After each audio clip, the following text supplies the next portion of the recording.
100% job గ్యారెంటీతో ISTTM business school admissions open. మొట్టమొదటిసారిగా నాలుగోసారి ముఖ్యమంత్రిగా ప్రమాణ స్వీకారం చేసిన తర్వాత హైదరాబాద్కు వచ్చాను. ఎన్టీఆర్ ట్రస్ట్ బిల్డింగ్కి వచ్చాను. నా ఆత్మీయులందరినీ ఒకసారి కలిసి అభినందనలు తెలియజేయాలి, కృతజ్ఞత తెలియజేయాలి అనే ఉద్దేశంతో ఇక్కడికి వచ్చినప్పుడు మీరు చూపించే అభిమానం చూస్తా ఉంటే నాకెంతో ఆనందం, నాకొక ఉత్సాహాన్ని కూడా మిమ్మల్ని చూస్తా ఉంటే ఇంకా ఎక్కువ చేయాలనే ఉత్సాహం వస్తా ఉంది. వేదిక పైన వేదిక ముందర ఉన్నటువంటి నాకు ప్రాణ సమానమైన తెలుగుదేశం పార్టీ కుటుంబ సభ్యులందరికీ పేరు పేరున మనస్ఫూర్తిగా నమస్కారాలు, అభినందనలు. ఈరోజు ఇక్కడ మొన్న ఎలక్షన్ లో కూడా మనం పోటీ చేయలేదు, కానీ కార్యకర్తలు చూస్తే ఎక్కడి నుంచి వచ్చారో నాకు తెలియదు, కానీ ఇంత పెద్ద ఎత్తున రాగలిగారంటే అది తెలుగుదేశం పార్టీ బలం. నేను వచ్చింది మీ అందరికి కూడా, మీరందరూ ప్రత్యక్షంగా పరోక్షంగా నా గెలుపు కోసం పనిచేశారు ఆంధ్రప్రదేశ్లో. అలాంటి మీ అందరికి కూడా ధన్యవాదాలు, కృతజ్ఞతలు. ఒక్క విషయం మనం గుర్తుపెట్టుకోవాలి, మహానాయకుడు యుగ పురుషుడు నందమూరి తారక రామారావు గారు తెలుగుదేశం పార్టీ పెట్టింది ఈ గడ్డపైనే. ఆ రోజు ఆయన ఆలోచించింది ఏదో రాజకీయాల కోసం రాలేదు, లేకుంటే రాజకీయాల్ని అధికారం కోసం వచ్చి ఉపయోగించుకోవని రాలేదు.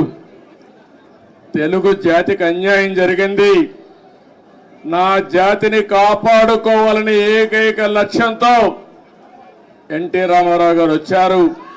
పార్టీ పెట్టిన విధానం కూడా మీరు చూశారు. ఎమ్మెల్యే క్వార్టర్లో ఆ రోజు ఏ విధంగా అయితే 10 మందిని కలవడానికి వచ్చాడు, వస్తే పెద్ద ఎత్తున ప్రజలు వస్తే అప్పటికప్పుడే తెలుగుదేశం పార్టీని నామకరణం చేసి అనౌన్స్ చేశాడు. ఈ రోజు కూడా నేను చూస్తున్నా మిమ్మల్ని అందరినీ, మిమ్మల్ని చూస్తా ఉంటే మళ్ళీ తెలంగాణ గడ్డ పైన తెలుగుదేశం పార్టీకి పూర్వ వైభవం వస్తుంది.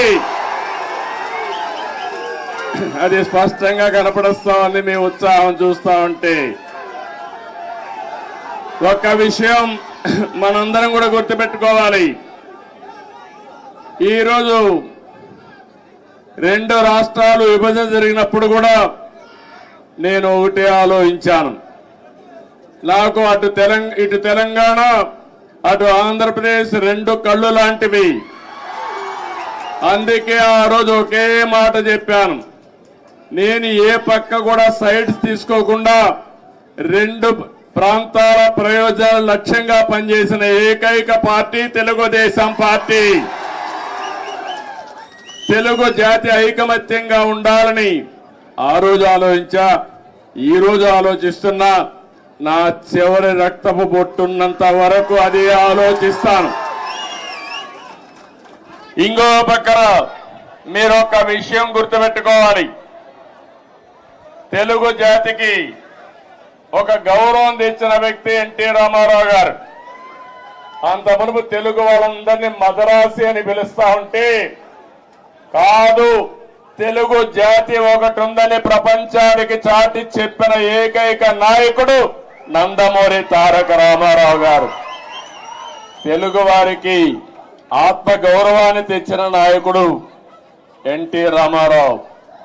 అనేక సమస్యలు తీసుకొచ్చాడు, 1-2 కాదు. ఒకప్పుడు తెలంగాణలో అయితే కరణం మున్సబులు పటేల్ పట్వారీ విధానం భయంకరంగా ఉంటే రద్దు చేసిన తర్వాత ఈ ప్రాంత ప్రజానీకం మాకు స్వాతంత్రం వచ్చిందని పండగ చేసుకున్న సందర్భం అది. ఈరోజు తెలుగు రాష్ట్రాల్లో బ్రహ్మాండంగా వెనుకబడిన వర్గాల ముందుకు వచ్చారంటే అది ఎన్టీ రామారావు గారు చూపించిన చొరవ, ఆయన తీసుకున్న చర్యలేనని చెప్పి నేను మీకు తెలియజేస్తున్నా. సుమన్ టీవీలో మీ పర్సనల్ అండ్ బిజినెస్ ప్రమోషన్స్ కోసం కింది నెంబర్కి కాంటాక్ట్ చేయండి.